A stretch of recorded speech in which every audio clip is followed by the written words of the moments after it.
बिस्मिल्लाहिर्रहमानिर्रहीम, अस्सलामु अलैकुम। एक बहुत बड़ी और एक बहुत अहम खबर आप सबसे शेयर करने जा रहा हूँ। आप सबको बहुत बहुत मुबारक, बिलखुसूस उन तमाम माओं को मुबारक जो कि मुझे मुख्तलिफ मकामात पर रोक रोक कर ये पूछती थी कि मेहदी काज़मी साहब की साहिबजादी का क्या हुआ, उस केस में क्या पेशरफ्त है। सो इस ख़राब गले और इंतहाई नासाज तबीयत के साथ ये बड़ी और अहम तरीन खबर, अब तक की इस केस की सबसे बड़ी खबर मैं आपसे शेयर कर रहा हूँ, और वो ये कि ज़हीर और शब्बीर को कराची की अदालत ने गिरफ्तार करने का हुक्म दे दिया है। उनकी अबूरी ज़मानतें मनसूख कर दी गई हैं और उन्हें फौरी तौर पर कानून की हिरासत में लेते हुए जेल मुंतकिल करने का हुक्म दिया गया है। मैं इस इंतहाई ख़राब गले और इंतहाई नासाज तबीयत के साथ आपको ये ब्रेकिंग न्यूज़ बता रहा हूँ, यहाँ खबर पहुँचा रहा हूँ। हम यहाँ कराची में मौजूद थे सैलाब ज़दगान की मदद के लिए एक टेलीथॉन के सिलसिले में, और यहीं ये खबर हमें मौसूल हुई और यहीं से ये खबर आप तक हम पहुँचा रहे हैं। एक तवील कानूनी जिद्दोजहद के बाद ये ख़बर सुनने को मिली है।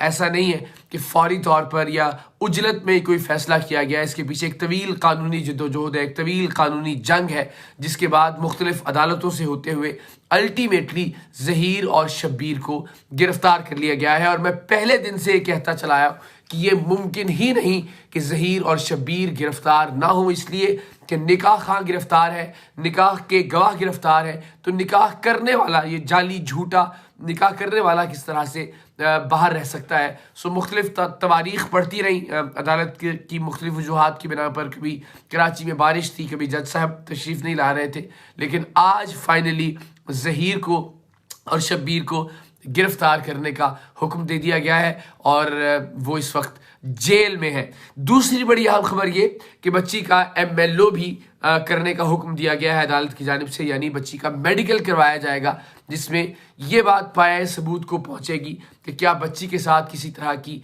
जिस्मानी बदतहजीबी की गई या नहीं। और अगर ऐसा होता है तो वो दफ़ा जो कि FIR में शामिल है, जिसमें एक कमसिन बच्ची का रेप करना शामिल है, उसका इतलाक़ हो जाएगा और उसकी हतमी सज़ाए मौत भी हो सकती है।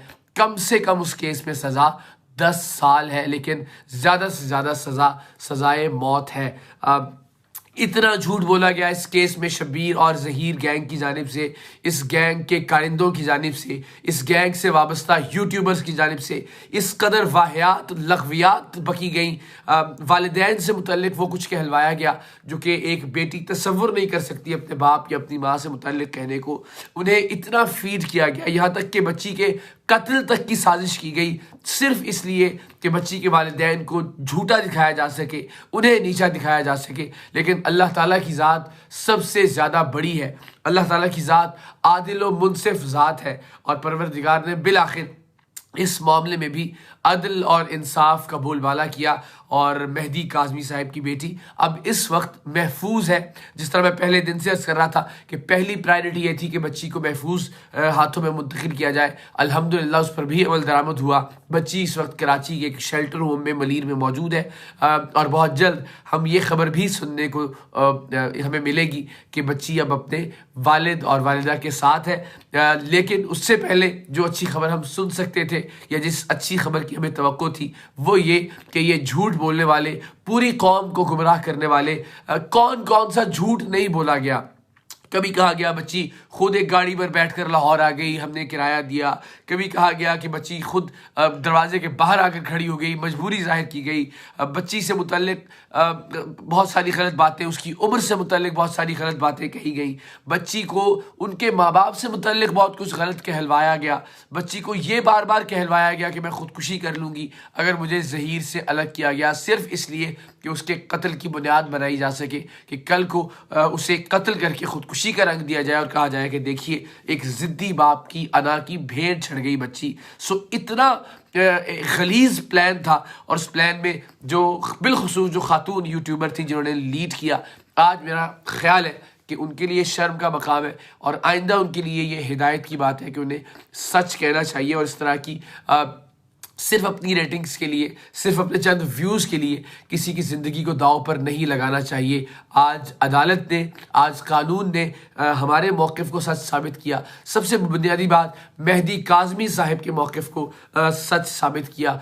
जिब्रान नासिर साहब की सबसे बड़ी जीत है। जिब्रान नासिर साहब जब से इस केस में शामिल हुए, उन्होंने एक नई रूह फूंक दी कानूनी तौर पर। जिस तरह से, जिस महाज पर उन्होंने इस केस को लड़ा, मेरा ख्याल है कि शायद ही कोई और वकील इस अंदाज में इस केस को हैंडल कर सकता था। सो जिब्रान नासिर साहब, मेहदी काज़मी साहब और एक और शख्सियत जो पसे पर्दा रहकर मीडिया को तमाम तर मालूमात फराहम करती रही, तमाम तर अपडेट्स फराहम करती रही, उनका नाम मैं नहीं, मुझे नहीं अंदाज़ा कि मैं ले सकता हूँ या नहीं, या वो चाहते हैं कि लेना चाहिए या नहीं। सो मैं उनका नाम डिस्क्लोज़ नहीं करता, लेकिन ये क्रेडिट बहरहाल उनको भी जाता है। और एक छोटी सी परवरदिगार दो आलम ने हमारी जो काविशें और कोशिशें हैं पाकिस्तान की बच्चियों, बेटियों और बहनों को, उनकी इस्मतों को, उनकी इज़्ज़तों को महफूज रखने की, उसमें एक छोटा सा इजाफा कर दिया। ठीक 1 माह 19 दिन पहले मैंने पहली वीडियो बनाई मेहदी काज़मी साहब की साहिबजादी के हवाले से। उससे पहले मैं इस केस से मुकम्मल तौर पर लाताल्लुक़ रहा।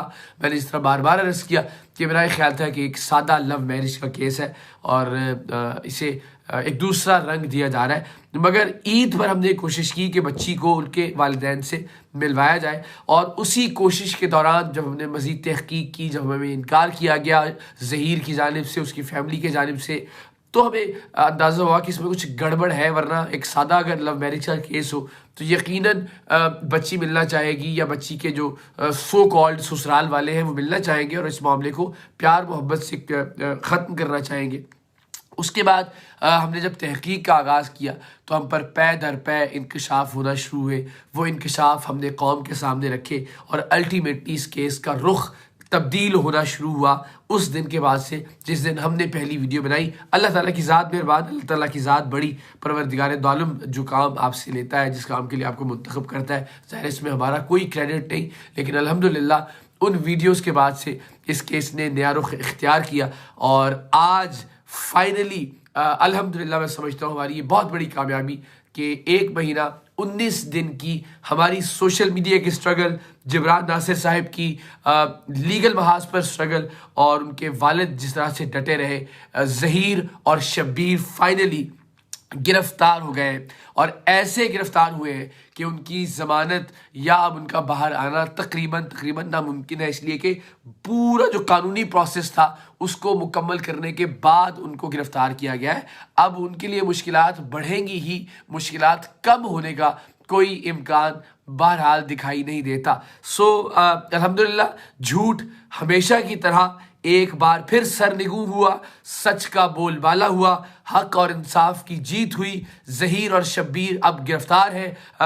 मेरा ये ख्याल है कि अब आने वाली तमाम उम्र वो जेल में काटेंगे। जो कानून, जो दफ़ात उन पर लागू हो गई हैं, जो दफ़ात उन पर साबित होने जा रही हैं, उनके मुताबिक उनका तकरीबन 10 साल से पहले तो अब जेल से बाहर आना दिखाई नहीं देता। सो इसीलिए हमेशा ये कहते हैं कि ज़्यादती करने से पहले, नाइंसाफ़ी करने से पहले, झूठ बोलने से पहले, फ़िरऔन बनने से पहले, ख़ुद को अक्ल कुल समझने से पहले, ख़ुद को ये समझने से पहले कि बहुत हम चालाक हैं और हम अल्टीमेटली दुनिया की आंखों में धूल झोंक सकते हैं, ख़ुद को धोखा देने से पहले आपको ये ज़रूर सोचना चाहिए कि इसके कॉन्सिक्वेंसेस इंतहाई ख़राब हो सकते हैं। ये हो नहीं सकता कि आप दुनिया में किसी के साथ नाइंसाफ़ी करें और इसी दुनिया में आप उसका मज़ा चख कर ना जाएं, उसके नताइज का। और यही ज़हीर और शब्बीर के केस में हुआ। अब आप देखिए कि अल्टीमेटली जितना झूठ फैलाया गया, जितना झूठ बोला गया टेलीविज़न चैनल्स पर आकर, और मैं ये समझता हूँ कि ज़ाहिर है उनका अपना तो बुरा किरदार था ही, लेकिन उन्हें मरवाने में, उन्हें अल्टीमेटली जेल में सड़वाने में सबसे ज़्यादा किरदार उन बदबख्तों का है कि जो यूट्यूब पर बैठकर या मुख्तलिफ सोशल मीडिया प्लेटफॉर्म पर बैठकर उनकी बिला वजह हिमायत करते रहे। उन्हें आप यूँ कह लीजिए कि बढ़ा चढ़ा कर उनके झूठ को पेश करते रहे, उन्हें हीरो बनाकर पेश करते रहे और उन्हें लगने लगा कि वो हीरो है। लेकिन अल्टीमेटली उन्हें जेल में बंद करवा दिया। सारी ज़िंदगी वो जेल में सड़ते रहेंगे और इन लोगों का कुछ नहीं जाएगा, इनको कुछ और मौज़ूआत मिल जाएंगे और ये उस पर गुफ्तगू करते रहेंगे। सो अल्टीमेटली मैं फिर कहूँगा एक बार फिर कि ये मिसाल है तमाम वालिदैन के लिए, पाकिस्तान में आने वाले इस तरह के तमाम केसेस के लिए एक तरह से एक रुख मुतय्यन कर दिया इस केस ने। मेहदी काज़मी साहब ने, जिब्रान नासिर साहब ने। मेहदी काज़मी साहब एक अजीम वालिद साबित हुए इस हवाले से, वरना इससे पहले शायद ही कोई मिसाल मिलती हो कि बच्ची अपने घर से चली जाए और माँ बाप इस तरह से स्टैंड ले, वो अपनी इज्जत बचाने के चक्कर में लग जाते। लेकिन मेहदी काज़मी साहब ने इस बात को साबित किया कि उनकी बच्ची एक माइनर है। उन्होंने साबित किया कि वो जो कह रहे हैं कि बच्ची की उम्र कम है, वाक़तन कानूनी तौर पर उसकी उम्र कम है, वो उम्र बाद में साबित हुई। तो उन्होंने ये बात वाज़ेह की कि उनकी बच्ची को उनके घर में किसी तरह के मसाइल का सामना नहीं था, जो मसाइल उस बच्ची से कहलवाए जा रहे थे। आज वो बात भी दुरुस्त साबित हुई। अल्टीमेटली मेहदी काज़मी साहब का मौक़िफ़ दुरुस्त साबित हुआ। अल्टीमेटली जिब्रान नासिर साहब ये कानूनी जंग जीत गए और अल्हम्दुलिल्लाह सोशल मीडिया के महाज पर जितने भी अहबाब थे, सोहराब बरक़ात थे, उनके साथ बहुत सारे और नाम है, एक तवील फहरिस्त है जिन पर मैं कभी ज़रूर व्लॉग करूँगा कि जिन लोगों ने फ़याज़ रामे साहब थे ख़ास तौर पर, बहुत सारे नाम के जिन्होंने इस सोशल मीडिया के महाज पर इस बच्ची का साथ दिया, इस बच्ची के वालिद का साथ दिया। आज वो सब सुरखरू हुए और अल्हम्दुलिल्लाह 1 माह और 19 दिन बाद पहली वीडियो बनाने के ज़हीर और शब्बीर फाइनली जेल चले गए, जहाँ से अब उनके बाहर आने का कोई इम्कान नहीं। जो दफ़ात है वो इंतहाई संगीन है। मैंने जिस तरह की अर्ज़ किया कि उनमें सज़ाए मौत तक भी हो सकती है। सो इंसान को कोई भी जुल्म, कोई भी जबर, कोई भी झूठ बोलने से पहले उसके नताइज को ज़रूर सामने रखना चाहिए। हम सब के लिए ये एक सबक भी है। परवरदिगार की ज़ात मेहदी काज़मी साहब के लिए, उनकी साहिबजादी के लिए, जिब्रान नासिर साहब के लिए और इस केस में इस मासूम बच्ची के साथ खड़े, जिसको ख़ुद भी इस बात का इदराक नहीं था कि उसके साथ क्या जुल्म किया जा रहा है, जिसे ख़ुद भी अगवा किया गया मगर उसे ये एहसास नहीं होने दिया गया कि उसे अगवा किया गया। तो मैंने अर्ज़ किया कि मेरा चूँकि 10 साल का जो सरेआम का एक्सपीरियंस है उसमें ऐसा ही किया जाता है। बच्ची को प्यार और मोहब्बत के सब्ज़ बाग दिखाए जाते हैं, बच्ची को प्यार और मोहब्बत से बहला फुसला कर अपने साथ रखा जाता है और फिर अल्टीमेटली उससे अपने मज़मूम मकासद हासिल किए जाते हैं। तो इन एक्चुअल बच्ची अगवा होती है लेकिन बच्ची को इस बात का इदराक नहीं होता। उसे लगता है कि वो प्यार और मोहब्बत के साथ सारी ज़िंदगी ऐसे ही बसर कर देगी।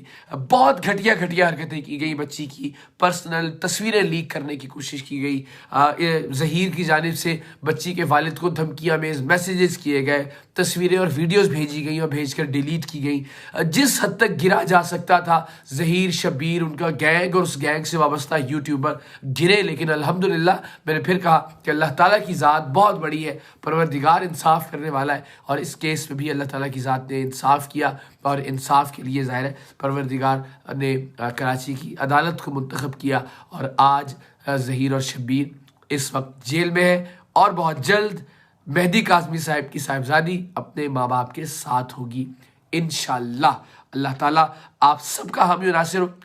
आप सब दुआ कीजिए कि इसी तरह हमेशा हक और सच की फतह हो पाकिस्तान में, ताकि प्रेसिडेंट्स जो मिसालें हैं वो कायम हो और इस तरह के वाक़यात आइंदा आने वाले दिनों में कम से कम होते रहें और अल्लाह करे कि इस मुल्क की बच्चियाँ, इस मुल्क की बेटियाँ, इस मुल्क की बहनें महफूज रहें। और साथ ही साथ सैलाब ज़दगान के हवाले से भी आपसे दुआ, हम अपने तौर पर अपने महाज़ों पर डटे हुए उस हवाले से भी आपको अपडेट करते रहेंगे। लेकिन ये अपडेट बहुत अहम और बहुत ज़रूरी थी, जिसके असरात आने वाली दहाइयों तक आप पाकिस्तान के निज़ाम इंसाफ पर इंशाअल्लाह अज़ीज़ देखेंगे। पाकिस्तान जिंदाबाद, पाकिस्तान पाइंदाबाद।